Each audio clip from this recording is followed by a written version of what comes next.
یەکێک لە سەحابە خۆشەویستەکانی پێغەمبەری خوا صلی الله عليه وسلم ئیمامی عەبدوڵڵای کوڕی عومەر ڕەزای خوای پەروەردگاریان لێ بێت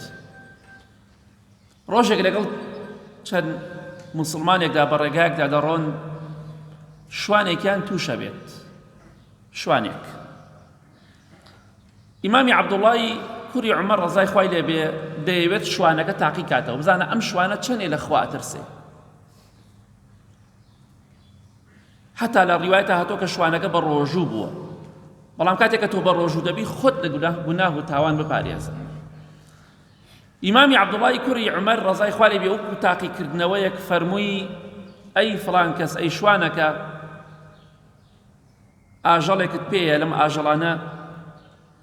ئاوس نەبێ بەچکەی لە سکدا نەبێ یاخود شیردەر نەبێ واتە نە بەچکەی هەبێ و نە هیچ بۆ سەربڕین بشێ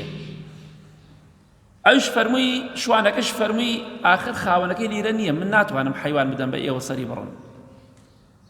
لەیسە هاهونا ڕەبوها چونکە لێرە خاوەنەکەی لێرە ئامادە نییە خاوەن حەیوانەکە من ناتوانم هیچ حەیوانێک بدەم بە ئێوە سەری بڕن بە پارێژ ناتوانم پێتان بفرۆشم چونکە خاوەنەکەی بە منی نەوتووە بیفرۆشە ئەمە ترسی خوایە فقال قل له أكلها الذئب فرفع رأسه إلى السماء وقال فأين الله قال ابن عمر وأنا والله أحق أن أقول أين الله واشترى الراعي والغنم فأعتقه وأعطاه الغنم سبحان الله سيدك دەڵێت ئاژەڵێکمان بەرێ با سەری بڕین ئەوش دەفەرمێت نازانێ مە سەحابەی پێغەمبەری خوایە صلی الله عليه وسلم تاقی دەکاتەوە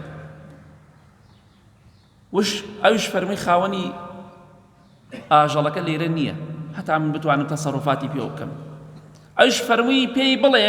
بە خاوەنەکەی بڵێ گورگ خواردی حیوانێ بدە بە ئێمە سەری ئەبڕین ئەی خۆین بەشی تۆشە دەین دوایش بە خاوەنەکەی بڵێ گورگ خواردی شوانەکەش وتی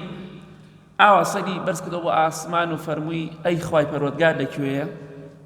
ئەوە درۆم کرد لەگەڵ کابرای خاوەن حەیواندا ئەی خوا چۆن کاری وا دەکەم ئیمامی عەبدوڵڵای کوڕی عومەر ڕەزای خوا لێ بێ فەرمووی وەڵڵی منیش لە پێشتر و ئەحەقترم کەوا بڵێم کوا خوا لەکوێیە خوا لە سەروی عەرشەوەیە ئەین الله خوا لەکوێیە واتە خوا ئاگای لە من و تۆیە بۆیە من کاری وەها ئەنجام نادەم کاتێک کە ئیمامی عەبدوڵڵای کوڕی عومەر ڕەزای خوای لێ بێ گوێی لەم قسەیە بوو ئەی باشە من ئەگەر خاوەنەکەشم خەڵەتان ئەی خوای پەروەردگار شوانەکە کۆیلە بوو عەبد بوو لە کۆیلەیەتی ڕزگاری کردو بە پارە شوانەکەی کڕی و هەموو مەڕەکانی شکری ئیمامی عەبدوڵڵای کوڕی عومەر ڕەزای خوای لێ بێ و فەرمووی هەموو ئاژەڵەکانیش بۆ خۆت هەموو مەڕەکان بۆ خۆت مادەم تۆ ئەوەندە لە خواترسی ئاو بەروبوومی لە خواترسیە لە دنیادا پێش قیامەت خۆ ئەم گەنجە کاتێکە وایوت خوا ئاگاداری منە خۆ نەیزانی لە بەندەیەتی ڕزگاری دەبێ خۆ نەیزانی دەبێتە خاوەنی مەڕەکان ئەوە بەروبوومی تەقوایە